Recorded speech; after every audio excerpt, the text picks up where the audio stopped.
नमस्कार, आप देख रहे हैं देश की बात। मैं हूं राजश्री आपके साथ और देश की बात में आज बात काशी की होगी।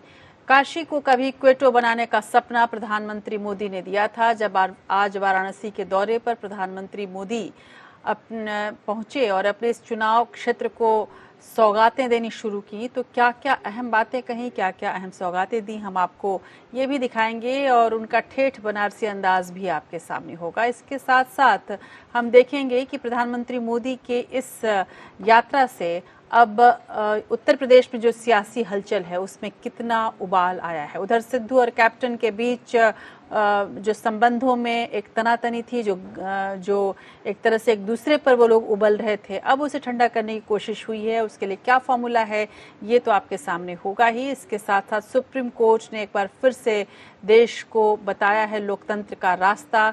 किस तरह से आज chief justice of India N V Ramana ने टिप्पणी की है ये भी आपके सामने होगा। लेकिन सबसे पहले मैं उन खबरों को भी आपके सामने रख दूं जो आज महत्वपूर्ण रही हैं। इन तमाम बड़ी खबरों के अलावा जो दूसरी सुर्खियां हैं उन पर नजर डालते हैं। और दूसरी सुर्खियों में अगले साल होने वाले 5 राज्यों के विधानसभा चुनाव से पहले कांग्रेस पार्टी में जो बड़े फेरबदल के संकेत मिले हैं वो हमारे सामने हैं। कांग्रेस सूत्रों के मुताबिक इसमें मध्य प्रदेश के पूर्व मुख्यमंत्री कमलनाथ को एक्टिंग प्रेसिडेंट या वर्किंग प्रेसिडेंट बनाया जा सकता है। खबर है कि कांग्रेस वर्किंग कमेटी की बैठक जल्द बुलाई जाएगी। इसके बाद कांग्रेस अध्यक्ष चुनने के लिए ऑल इंडिया कांग्रेस कमेटी का सेशन अगस्त महीने में हो सकता है। इस बीच ममता बनर्जी पहुंच रही हैं सोनिया गांधी से मिलने और उन्होंने कहा है कि यदि प्रधानमंत्री मोदी के पास वक्त होगा तो वो उनसे भी जरूर मिलना चाहेंगी। ममता तमाम विपक्षी नेताओं से भी मिलने वाली हैं और विपक्षी एकजुटता का प्रयास जो प्रशांत किशोर की तरफ से चल रहा था, शरद पवार की तरफ से चल रहा था, उस बात को और हवा मिल रही है। 2024 के पहले विपक्षी एकता किस तरह से हो जाए। इन तमाम खबरों के साथ साथ हम आपको ये भी बता देंगे कि पाकिस्तानी खुफिया एजेंसी को हमारे पास सेना की गोपनीय जानकारी मुहैया करवाने वाले नेटवर्क का पर्दाफाश हुआ है। इस मामले में राजस्थान के पोखरण से आईएसआई के एजेंट हबीबुर रहमान की गिरफ्तारी हुई है। सेना के दस्तावेजों को दूसरे देशों के जासूसों के जरिए भेज रहा था। साथ ही अब चीन जो है सिक्किम और पूर्वी लद्दाख के पास सैनिकों के लिए स्थायी बुनियादी ढांचे का निर्माण कर रहा है और इस तरह की तस्वीरें साफ कर रही हैं कि एलएसी पर भारतीय क्षेत्रों के पास लंबे समय तक रहने की तैयारी में है चीन। उधर अफगानिस्तान कई हिस्सों में आतंकवादी गुट तालिबान के कब्जा जमाने के बीच भारत ने कहा है कि दुनिया जबरन काबुल में सत्ता में आने वाले तालिबान के शासन को वैध नहीं मानेगी। उधर तजाकिस्तान की राजधानी दुशांबे में शंघाई सहयोग संगठन की बैठक में विदेश मंत्री एस जयशंकर ने कहा कि अफगानिस्तान का भविष्य उसका अतीत नहीं हो सकता।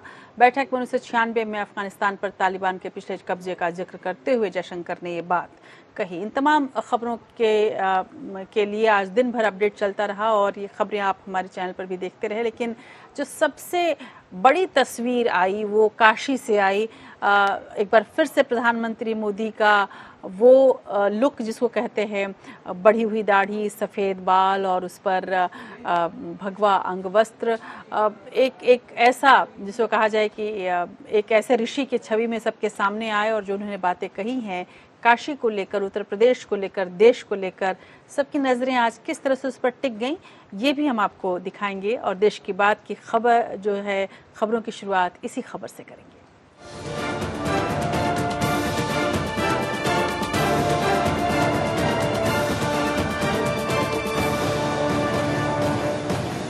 कोई भी सांसद अगर अपने चुनाव क्षेत्र में पहुंचे तो उतनी बड़ी खबर नहीं बनती है, लेकिन यदि प्रधानमंत्री अपने चुनाव क्षेत्र में पहुंचे तो जाहिर सी बात है कि बड़ी खबर बनेगी और वही प्रधानमंत्री नरेंद्र मोदी जैसा हो तो और बड़ी खबर बनती है। अपने चुनाव क्षेत्र वाराणसी पहुंचे प्रधानमंत्री नरेंद्र मोदी ने कई परियोजनाओं का आज उद्घाटन किया और शिलान्यास किया। अपने 27वें दौरे में पीएम मोदी ने करीब 1600 करोड़ रुपए की योजनाओं की सौगात दी है।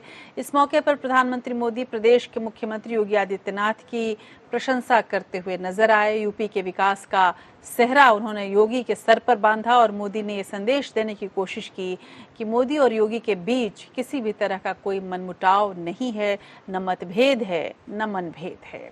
प्रधानमंत्री मोदी यहीं नहीं रुके बल्कि उन्होंने पूरे देश में किस तरह से कोरोना से निपटा गया इसकी भी बात की और साथ ही ये भी कहा कि आने वाला समय हमारे लिए सुनहरा होगा और तमाम तरह की जो घोषणाएं हुई, तमाम तरह के जो वायदे हुए, तमाम तरह की जो तस्वीरें देखी गईं, वो भी आप देखें इस खास रिपोर्ट में।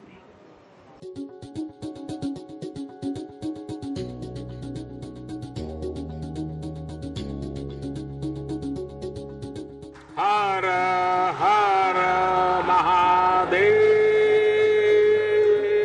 कभी हर हर मोदी के नारों के बीच भाषण शुरू करने वाले पीएम मोदी ने हर हर महादेव के ठेठ बनारसी अंदाज में अपने मन की बात की। जैसा देश वैसा वेश। भोजपुरी में प्रणाम कर मोदी ने 16 कलाओं में से एक कला का अभूतपूर्व प्रदर्शन किया। काशी के सभी लोगन के प्रणाम। यही नहीं, बनारसियों की मस्ती की तारीफ का मौका भी नहीं चूके। उन्होंने कहा कि कोरोना से जब दुनिया ठहर गई थी, तब भी बनारस में सृजन का काम चलता रहा। काशी के बारे में तो कहते ही हैं कि बाबा की ये नगरी कभी थमती नहीं, कभी थकती नहीं, कभी रुकती नहीं। विकास की इस नई ऊंचाई ने काशी के इस स्वभाव को एक बार फिर सिद्ध कर दिया है। कोरोना काल में जब दुनिया ठहर सी गई, तब काशी संयमित तो हुई, अनुशासित भी हुई, लेकिन सृजन और विकास की धारा अविरल बहती रही। मोदी ने भोले की नगरी काशी को ही साक्षात शिव बताया। मोदी जी हैं तो सोच समझकर ही तारीफ की होगी, इसलिए ये समझा जा रहा है कि बात भले ही बनारस की हो, लेकिन जरूर उनकी नजर पूर्वांचल के वोटों पर है। मोदी ने इस मौके पर 180 करोड़ की लागत की जापान के सहयोग से बने कन्वेंशन सेंटर का भी उद्घाटन किया। इस केंद्र में 1200 लोगों के बैठने की व्यवस्था है। सहयोग के लिए जापान के प्रधानमंत्री शिंजो आबे की दोस्ती को भी याद किया गया। करीब 5 घंटे के दौरे में पीएम ने बनारस को 1600 करोड़ की योजनाओं की सौगात दी। लेकिन सबसे खास बात रही होगी योगी आदित्यनाथ के प्रति उमड़ा प्रेम। बड़ी शिद्दत से उन्होंने योगी जी की तारीफ की।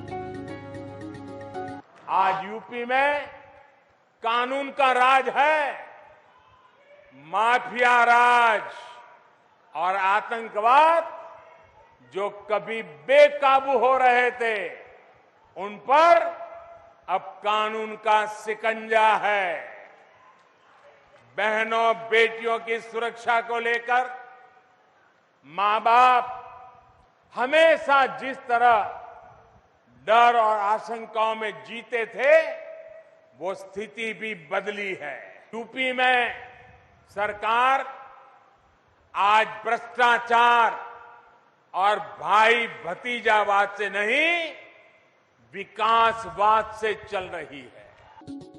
मोदी जी ने यूपी के सुशासन की बात करते हुए मोदी जी ये भूल गए कि सरकार विरोध प्रदर्शनों से इतना डरी हुई है कि काले कपड़े तो दूर, कार्यक्रम स्थल पर आरएसएस स्वयंसेवकों की काली टोपी तो पुलिस ने उतरवा ली। इस मौके पर मोदी कोरोना को लेकर जनता को चेताना नहीं भूले, लेकिन वो भूल गए कि योगी सरकार ने बढ़ते मामलों के बीच प्रदेश में कांवड़ यात्रा को हरी झंडी दिखा दी है और अदालत ने इस पर सफाई भी मांगी है। मोदी जी ये भी भूल गए कि टीकाकरण में उत्तर प्रदेश सबसे पीछे चल रहा है।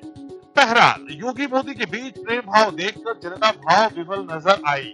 अंदर भले ही दोनों नेताओं के मन में कुछ और हो, लेकिन जनता भूल गई कि दोनों के बीच मनमुटाव कुछ इतना बढ़ चुका है कि योगी को जन्मदिन पर बधाई देने की जहमत नहीं उठाई।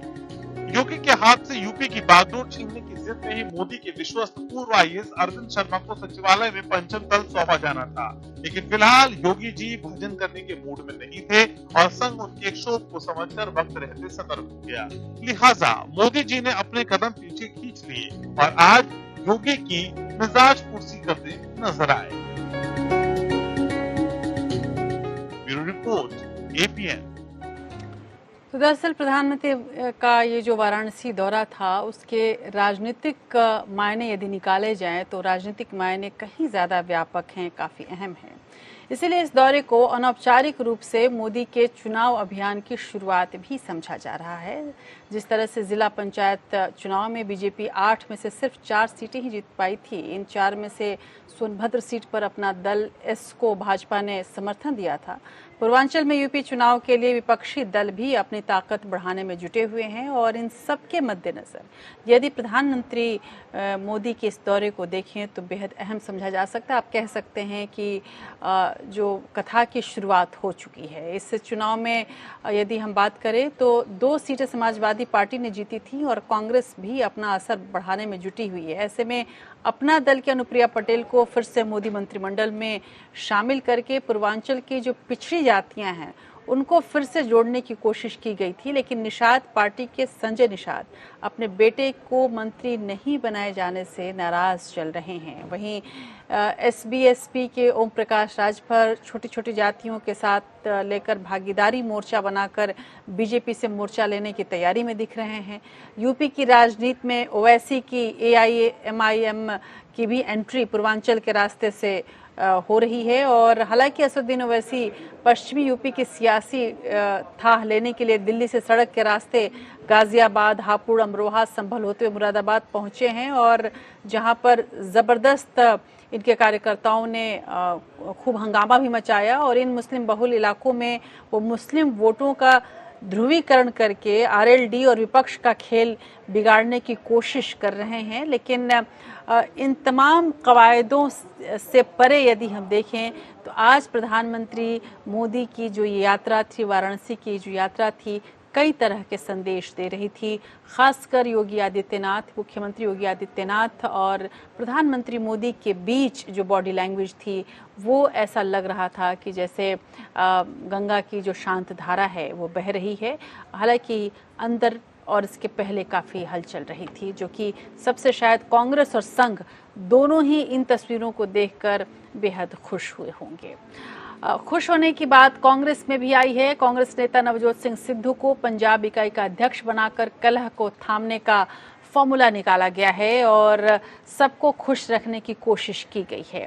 समझाया जा रहा है कि मुख्यमंत्री कैप्टन अमरिंदर सिंह और सिद्धू के बीच चल रहे विवाद को सुलझाने के लिए बनाई गई 3 लोगों की कमेटी ने आला कमान को यही रास्ता सुझाया है। लेकिन सवाल अब ये है कि कलह से जूझ रही पंजाब कांग्रेस क्या मतभेदों से वाकई उबर पाएगी? क्या वाकई यही रास्ता है जिस पर चलकर सिद्धू और अमरिंदर के बीच के तनातनी को खत्म किया जा सकता है? क्या वाकई समस्याओं का अंत हो गया है? आप जानना चाहते हैं तो देखिए रिपोर्ट। उम्मीद की जा रही है कि पंजाब कांग्रेस की कलह सुलह में बदल जाएगी। पिछले कई महीनों से कैप्टन और उनके खिलाड़ी साथी सिद्धू के बीच जारी मैच में एम्पायर का काम कर रही कलह सुलह समिति ने आलाकमान को अपनी राय बता दी। समझा जा रहा है कि सिद्धू को प्रदेश अध्यक्ष बनाकर कैप्टन विरोधियों के मुंह बंद कर दिए जाएंगे। दरअसल अगर हरीश रावत ने सिद्धू को पंजाब कांग्रेस अध्यक्ष बनाने का सुझाव दिया है तो इसका मतलब कि कैप्टन को इस फैसले के लिए राजी कर दिया गया है और उन्हें बताया गया है कि सिद्धू तो सिर्फ खोटा है, अंदर ही अंदर बड़ी बगावत सुलग रही है। सिद्धू ने हरीश रावत कमेटी के सामने 25 विधायकों की परेड करके ये साबित भी कर दिया है। लेकिन सिद्धू अमरिंदर की लड़ाई में आलाकमान की हालत साफ छछूंदर की सी हो गई, क्योंकि वो जानते हैं कि पंजाब में चुनाव तो कैप्टन ही जिता सकते। वहीं सोनिया गांधी से मुलाकात के तुरंत बाद अमरिंदर सिंह अपने वरिष्ठ राजनीतिक सलाहकार प्रशांत किशोर से मुलाकात की। प्रशांत किशोर ने उसके बाद हरीश रावत की मौजूदगी में गांधी परिवार से मुलाकात की। ऐसे में कैप्टन को नाराज करने वाला कोई फैसला नहीं लिया जा सकता। हालांकि कैप्टन ने सिद्धू को प्रदेश अध्यक्ष बनाने की राह में रोड़ा खड़ा कर दिया है। पिछले दिनों लंच पर विधायकों की बैठक के दौरान हिंदू विधायकों ने सिख सीएम के होते हुए हिंदू प्रदेश अध्यक्ष की मांग जोर शोर से उठा दी। ऐसे में सिद्धू को अध्यक्ष बनाने पर नए तरीके का बवाल खड़ा हो सकता है। लिहाजा सोनिया गांधी को खुद आगे आकर कैप्टन से बात करनी पड़ी। ऐसे में सिद्धू के एक अनुसूचित जाति और एक हिंदू सवर्ण नेता को कार्यकारी अध्यक्ष बनाने का फॉर्मूला इजाद किया गया है। लेकिन ये भी कैप्टन की जीत ही मानी जा रही है, क्योंकि कैप्टन को अब सिद्धू से सीधा मोर्चा नहीं लेना पड़ता। दोनों कार्यकारी अध्यक्ष ही सिद्धू की जुबान पर लगाम लगाने को काफी है।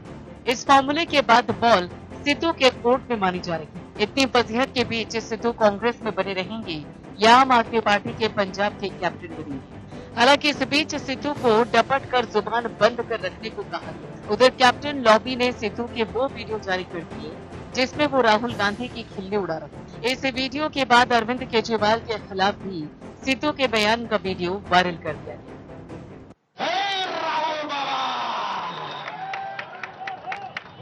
राहुल बाबा, स्कूल जाओ, स्कूल में जाकर पढ़ना सीखो और राष्ट्रवाद और राष्ट्रद्रोह में फर्क सीखो। और ये केजरी भाई, ये तो नौटंकी कंपनी है, नौटंकी कंपनी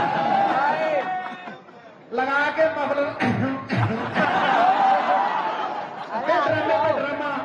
अबे तुझसे खांसी तो ठीक हुई नहीं, दिल्ली कहां से ठीक करेगा। ऐसे में सिद्धू पंजाब की राजनीति के राखी सावंत को समझे जाने लगे। हरियाणा सरकार के मंत्री अनिल विज ने तो उनसे पार्टियां ज्वाइन कर उन्हें खराब न करने की सलाह दे डाली। इन सब के बावजूद सिद्धू के दुख दर्द को किसी ने समझा है तो वो है प्रियंका गांधी। वरना तो जब सिद्धू की कला सुलह समिति के सामने पेशी चल रही थी तो राहुल गांधी पंजाब और कांग्रेस के 150 नेताओं के साथ बैठक करने में व्यस्त। प्रियंका ने सिद्धू पर भरोसा कर तुरंत सूर्या से बात कर सिद्धू की राहुल के साथ बैठक कराई। इसके बाद सिद्धू संजीदा होने के बजाय और चौड़े हो गए। उन्होंने लगातार ट्वीट कर पंजाब में बिजली समस्या को लेकर कैप्टन सरकार की नाकामी पर खुलकर हमला किया। मौके का फायदा उठाकर मोहाली में आम आदमी पार्टी के कार्यकर्ताओं ने बिजली संकट को लेकर उड़कर प्रदर्शन किया और पुलिस के साथ तीखी झड़प भी हुई। लेकिन सिद्धू को मैच जीतने का इतना जबरदस्त भरोसा था कि वो ट्वीट कर केजरीवाल की तारीफ करने से भी नहीं चूके, तो केजरीवाल ने भी उन्हें अपना हितैषी बताया। उन्होंने आलाकमान को दबाव में लेने के लिए ट्वीट कर ये कह दिया कि विपक्ष के साथ साथ कांग्रेस के वफादार सिपाही भी उनसे कह रहे हैं कि आम आदमी पार्टी में आओगे तो कोई बात नहीं, कांग्रेस में रहोगे तो मुश्किल है। सवाल यही उठ रहा है कि आलाकमान क्या सिद्धू की इस नाफरमानी और ब्लैकमेलिंग के बाद भी उन्हें प्रदेश अध्यक्ष बनाने के लिए तैयार हो जाएगा। अगर आलाकमान मान भी जाए तो क्या इतनी उठापटक के बाद निकाले गए इस मामले को सिद्धू अपनी जीत बता पाएंगे? क्या गारंटी है कि प्रदेश अध्यक्ष के पद पर सिद्धू की नियुक्ति के बाद अहम की लड़ाई खत्म हो जाएगी या इसके बाद कैप्टन और क्रिकेटर राजी खुशी रहने लगेंगे? बहरहाल कांग्रेस को मोदी से लड़ने से पहले सिर्फ पंजाब ही नहीं कई राज्यों में घरेलू मोर्चे पर लड़ाई लड़नी। आपस में जूझ रहे नेता क्या खाक मोदी से लड़ पाएंगे? Bureau report, APN। पंजाब के साथ साथ महाराष्ट्र, कर्नाटक, बिहार समेत कई राज्यों में कांग्रेस में घमासान मचा हुआ है। वहीं शीर्ष नेतृत्व की दूसरी कतार के 23 बड़े नेता भी मोदी के बजाय अपनी ही पार्टी के लोकतंत्र को लेकर आलाकमान पर लगातार हमले करते दिखाई पड़ते हैं। विरोध को ठंडा करने के लिए पार्टी का कार्यकारी अध्यक्ष का पद गांधी परिवार से बाहर देने पर अब विचार तेज हो गया है। समझाया जा रहा है कि कमलनाथ की आज सोनिया गांधी से इसी सिलसिले में मुलाकात हुई है। कार्यकारी अध्यक्ष पद के लिए कमलनाथ का नाम चर्चा में है। अगस्त में होने वाले कांग्रेस अधिवेशन में उनके नाम की बाकायदा घोषणा भी की जा सकती है। कमलनाथ सोनिया के भी करीब माने जाते हैं और राहुल के भी। इस बदलाव के जरिए गांधी परिवार के त्याग और बलिदान की परंपरा का संदेश भी दिया जा सकेगा। और अब कांग्रेस अपने भविष्य को देखकर इसे जो इसके तार हो गए हैं, इसका जो वर्तमान है उसे जोड़कर किसी तरह से अपने भविष्य के लिए अपनी इज्जत के आंचल को बचाए रखना चाहती है और उसी कोशिश ये देखा जा सकता है। लेकिन ज़रूरी है कि कांग्रेस के अंदर आमूल चूल परिवर्तन हो, वरना कांग्रेस की राहें मुश्किल से मुश्किल तर हो जाएंगी, इसमें कोई शक नहीं। सबसे बड़ी खबर जो आज सुप्रीम कोर्ट से आई उसकी ओर भी ले चलूं। सुप्रीम कोर्ट ने राजद्रोह कानून की संवैधानिक वैधता को चुनौती देती हुई याचिका पर आज सुनवाई की। शीर्ष अदालत ने कहा कि ये कानून अंग्रेजों के ज़माने का है। अंग्रेजों ने स्वतंत्रता आंदोलन को कुचलने के लिए इस कानून का इस्तेमाल किया था। आज भी इसका दुरुपयोग हो रहा है और सरकार इसे क्यों नहीं हटाती। सुनवाई के दौरान CJI रमन्ना ने कहा कि हालात इतने ख़राब हैं कि अगर कोई सरकार या पार्टी किसी की आवाज़ न सुनना चाहे तो वो उन लोगों के खिलाफ इस कानून का इस्तेमाल कर लेगी। धारा 124A के तहत इतनी शक्तियां मिली हुई हैं कि एक पुलिस अधिकारी ताश या जुआ खेलने जैसे मामलों में भी किसी के खिलाफ राजद्रोह की धारा लगा सकता है। सुनवाई के दौरान केंद्र सरकार का पक्ष रखते हुए अटॉर्नी जनरल के वेणुगोपाल ने कहा कि इस कानून के प्रावधान को पूरी तरह से रद्द करने की जरूरत नहीं है, लेकिन निश्चित रूप से इसके दुरुपयोग को रोकने के लिए मानदंड निर्धारित किए जा सकते हैं।